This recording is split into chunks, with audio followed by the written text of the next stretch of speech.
नमस्कार,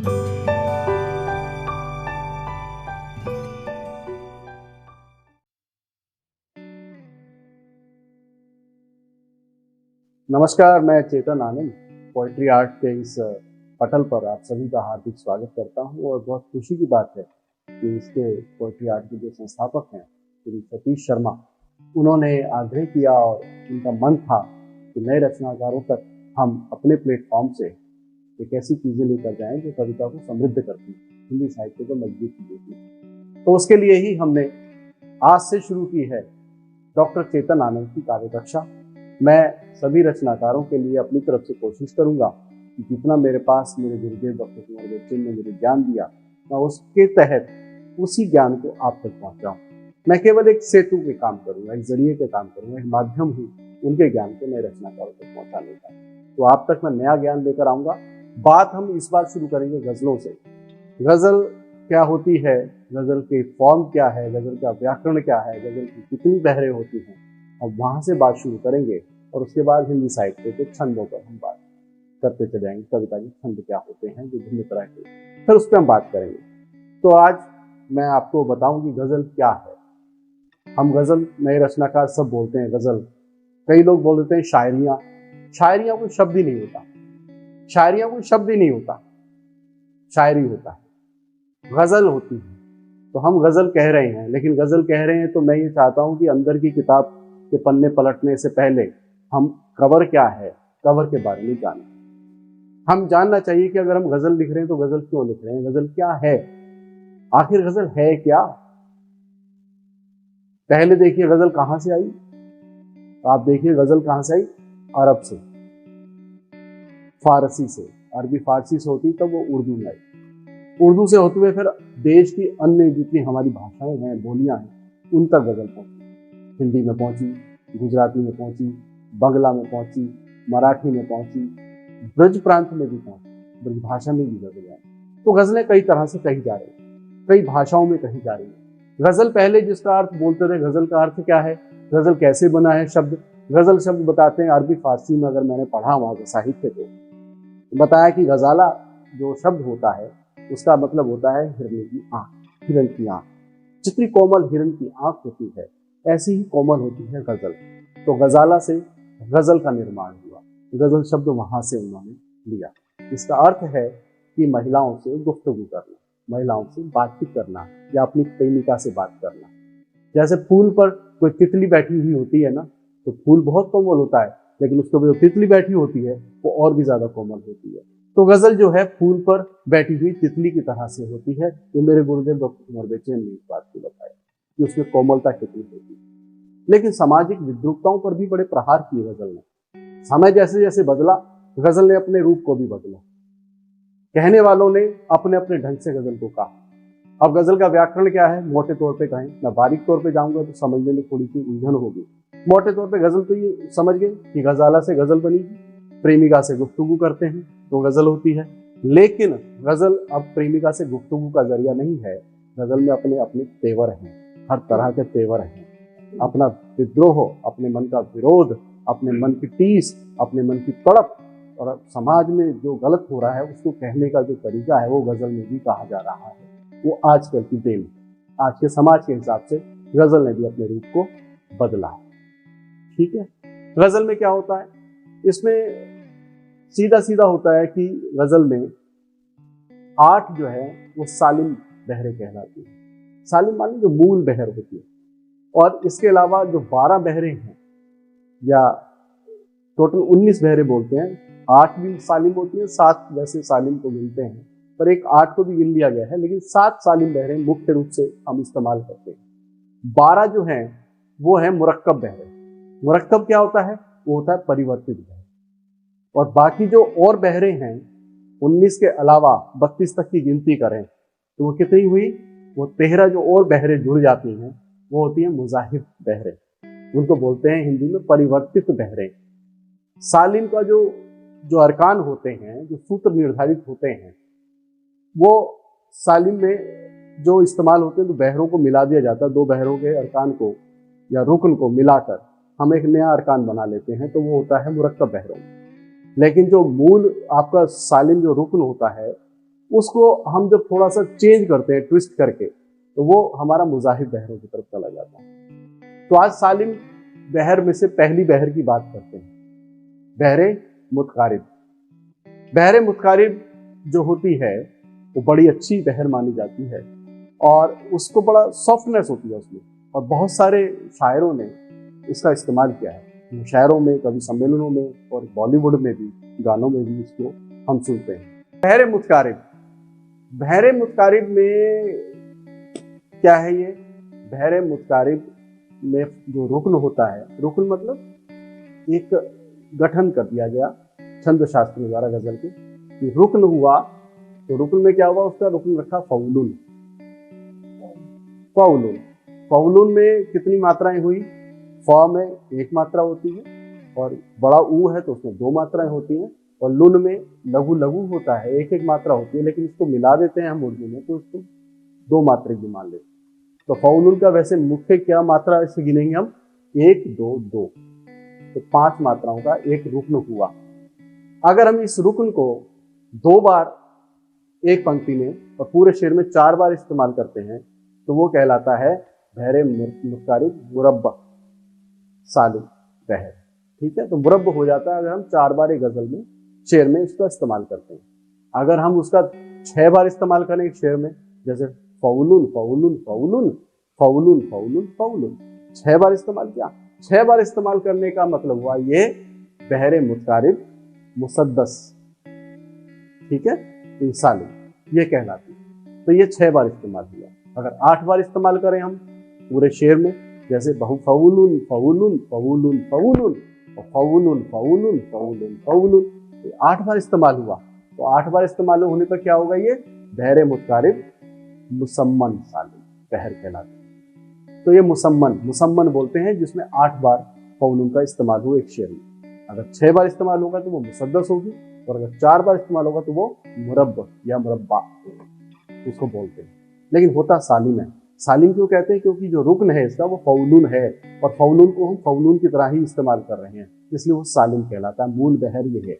इसका अरकान जो है खासतौर पे लोगों ने 4 बार ज्यादा इस्तेमाल किया है मुसम्मन में। मुसम्मन में जैसे मैं आपको उदाहरण दूं, फिल्मों के गीत आपने बहुत सुने। एक गीत है ना, अकेले अकेले कहाँ जा रहे हो, हमें साथ ले लो जहाँ जा रहे हो। अब इसकी अगर आप गणना करें, हिंदी में बोलते हैं गणना करें, उर्दू में बोलते हैं तख्ती करें। अगर इसकी तख्ती करेंगे तो क्या है? अकेले, अकेले कितनी मात्राएं? मात्राओं का सभी को ज्ञान होता है कि जिसमें छोटा आ, छोटी ई, छोटा ऊ ये जुड़े आएगा, वो होता है लघु में, एक मात्रा गिनाता है। जिसमें बड़ा ऊ, बड़ी ए, आई, औ, बड़ी, इस तरह से जो आगे आता है तो उसको क्या मानते हैं हम? 2 मात्राओं का। एक बार मैं आपको पहले बताया दिखाई जा रही है। तो ये मात्राएं होती हैं। तो अकेले में कितनी मात्राएं हुई?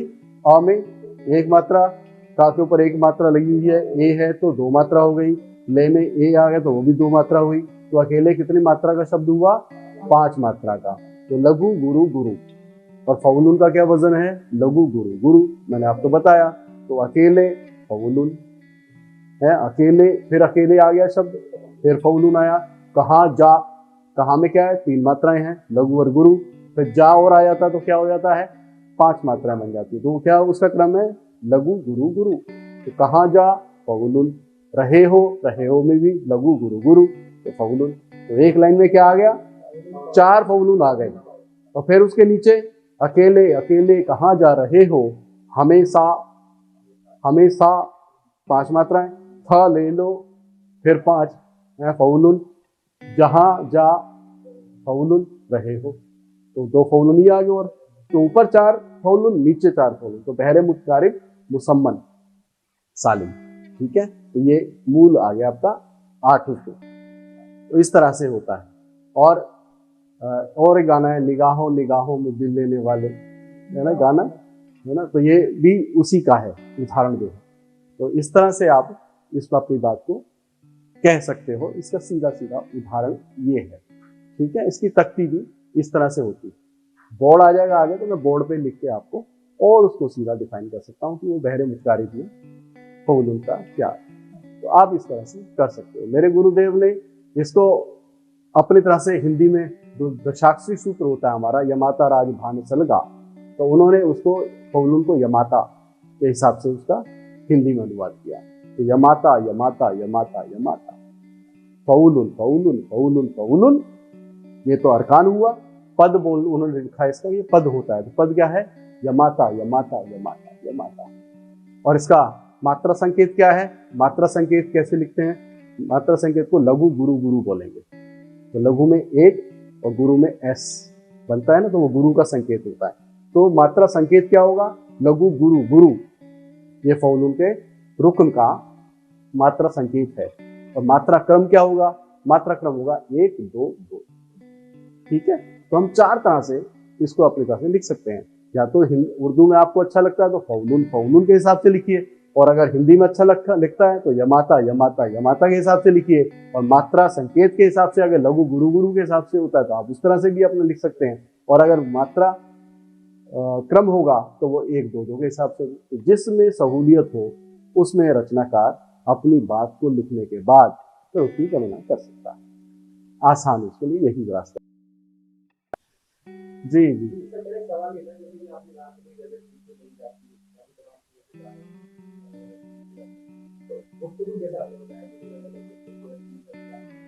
हाँ, जैसे कि हम लोग जब डायरी नोट करते हैं तो क्या वो नोट किया है डायरी में, हम गजल नोट कर रहे हैं। किया आपने? ये बता सकते हैं कि हमने डायरी में नोट करके? हाँ, खत लिखा जाता है, खत लिखा जाता है, खत कहा नहीं जाता है। बस डायरी में नोट कर लीजिए, गजल को नोट किया है डायरी में, लिखा नहीं बोलेंगे। अगर वैसे आप करेंगे मैंने अपना इसमें लिख रखी है, वो अलग चीज है। लेकिन जब कहीं सुनाएंगे तो वहां कहेंगे मैं गजल कह रहा हूँ, एक नई गजल मैंने कही है।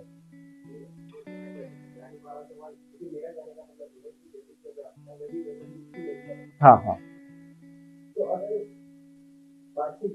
हाँ हाँ, बिल्कुल होती है। हाँ हाँ हाँ हाँ हाँ, फर्क है, क्योंकि गजल का तो एक फॉर्म होता है ना, एक व्याकरण अलग होता है। खत का कोई व्याकरण नहीं है, उसमें आप सीधी सीधी बात लिख रहे हो। कविता में और बात में क्या फर्क होता है? मैं शालीमार गार्डन जा रहा हूँ, ये बातचीत है, बात हो गई। शालीमार गार्डन जा रहा हूँ मैं आज, जब इस स्टाइल में कहेंगे तो ये कविता का स्टाइल होगा, जिसमें लय, गति और प्रवाह आता है। तो गजल में जो आप कह रहे हैं उसमें लय भी है, गति भी है, प्रवाह भी है। लेकिन खत लिख रहे हैं तो उसमें कोई जरूरी नहीं है कि उसमें लय हो, गति हो, प्रवाह हो, तो वो कविता का फॉर्म नहीं होगा। जज्बात तो आपके दोनों चीजों में होंगे। मैंने कहा कि मैं शालीमार गार्डन जा रहा हूँ, तो जज्बात इसमें भी हैं, और मैं उसको अपने कविता के तरीके से कह रहा हूँ, शालीमार गार्डन जा रहा हूँ मैं आज, तो जज्बात तो इसमें भी हैं। लेकिन कहन का जो तरीका है ना, वो अलग अलग है। जब वो जुदा है, आप कविता में बात कर रहे हैं तो कविता का व्याकरण उसमें फॉलो होगा, और अगर बात कह रहे हैं तो फिर बाद में प्रोज आ गई, गद्य आ गया, इसमें पद्य नहीं। ठीक है, आप गजल कह रहे हैं तो फिर गजल कही जाएगी, गजल लिखी नहीं जाएगी। कविता कह रहे हैं तो कविता कही नहीं, कविता लिख रहे हैं, गीत लिख रहे हैं तो उनको लिखने वाली गीत क्या है। ठीक है, तो ये होता है। उसको लिपिबद्ध किया भी है तो लिपिबद्ध करके आपने नोट कर लिया, ये कहिए हमने नोट कर लिया। लेकिन सुनाओगे तो सुनाने में उसको ये मत कहिएगा मैंने लिखी है, गजल कह रहा हूँ, अशार कह रहा हूँ, अशार सुना रहा हूँ, ये चीज को रखिए। ठीक है, कोई और किसी से पूछना?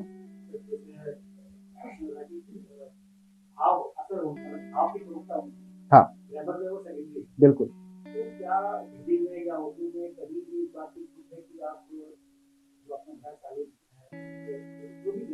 हाँ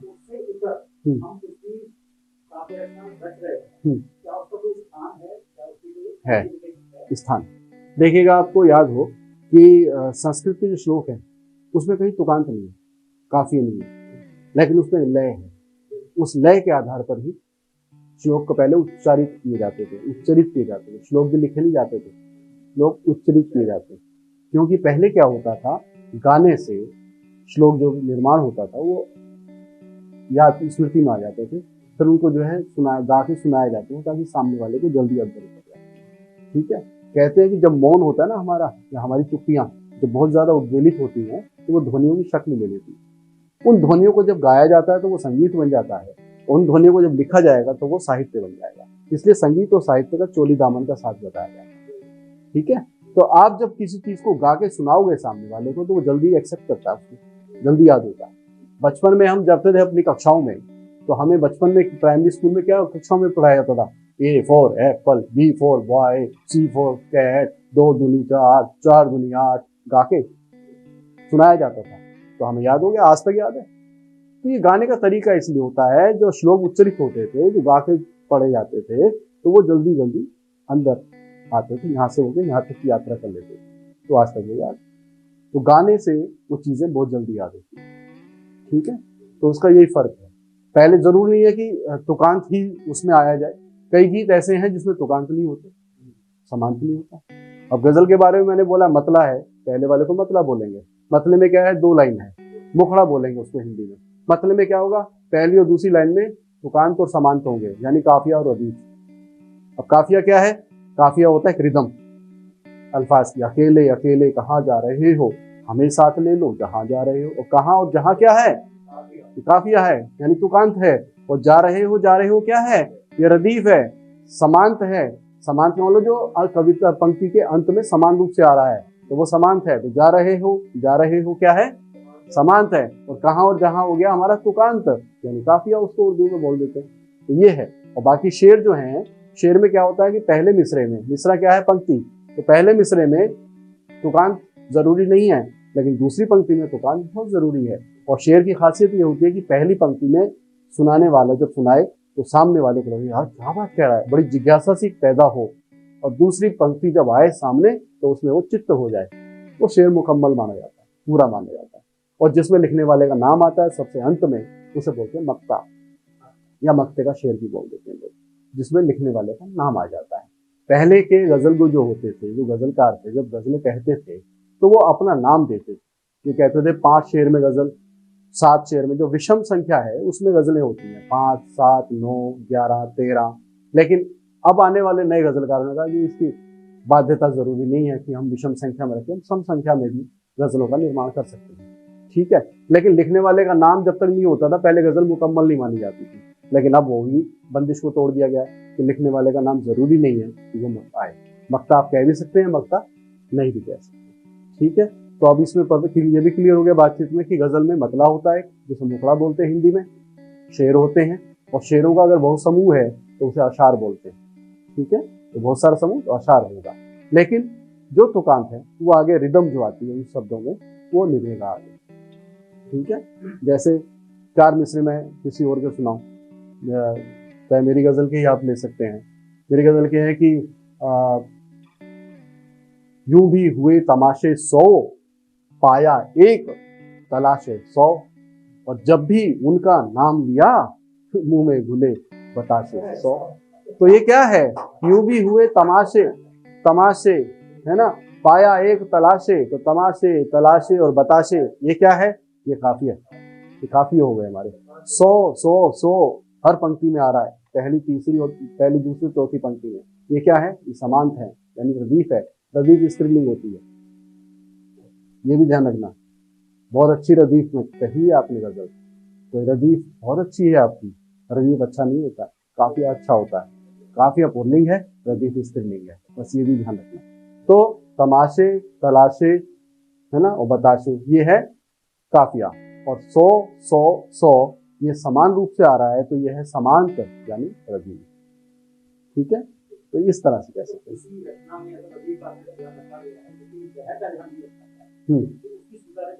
नहीं, अगर आप कहोगे मैं गजल कह रहा हूँ, हाँ रचना कह दीजिए, कुछ भी हो सकती है वो। लय, गति, लय और प्रवाह अगर किसी भी बात में है तो वो कविता है, उस फॉर्म में। ठीक है, कविता की फॉर्म में नहीं आता, हाँ नहीं मिल पाता। उसकी तख्ती में थोड़ा फर्क होगा। अगर आपने मात्रा गणना की है, उसकी तख्ती की है, तो उसमें थोड़ा सा कहीं तख्ती करने में फर्क आया होगा। बड़े शायरों ने कही है तो कोई बात बड़ी वो किसी बहर में लेकर आएंगे और उस बहर तक आप पहुंच नहीं पा रहे, ये भी हो सकता है। तो इसमें ये भी होता है कि पहली पंक्ति में जिस वजन में है, लघु के नीचे लघु, गुरु के नीचे गुरु आएगा, दूसरी पंक्ति में भी। ये वार्णिक भी होता है एक प्रकार से गणना इसकी। तो अकेले अकेले, जैसे वो है ना लघु गुरु गुरु, तो नीचे भी अकेले कहा जहाँ हमें ही साथ, तो हमें में लघु गुरु गुरु, वजन वही आएगा। ठीक है, उसको हमेशा ध्यान रखना गजल में। जिस पंक्ति में जो अरकान आपने सेट किया है, उस अरकान में जब कह रहे हो तो उसी अरकान में वजन वैसा वैसा ही आना चाहिए। मात्रा पतन वहां होगा जहां लय गति प्रवाह में कहीं बाधा आ रही हो और आपको वो अनिवार्य हो उसका इस्तेमाल करना, तो आप उसका इस्तेमाल कीजिए, मात्रा गिरा सकते। मात्रा कहाँ कहाँ गिरती है उसके बारे में मैं भविष्य बताऊंगा आपको, तो उसके लिए भी एक एपिसोड मेरे पास है पूरा, वो मैं बताऊंगा। तो 5 प्रकार से मात्राओं का गिराया जा सकता है, कहाँ कहाँ गिराया जा सकता है उसका भी मैं पूरा बताऊंगा। संयुक्त अक्षर की कैसे गणना की जाए ये भी मैं आपको भविष्य में बताऊंगा, लेकिन अभी गजल की सालिम लहर के बारे में मैंने बताया, आगे वो भी चलते आए। ठीक है, धन्यवाद।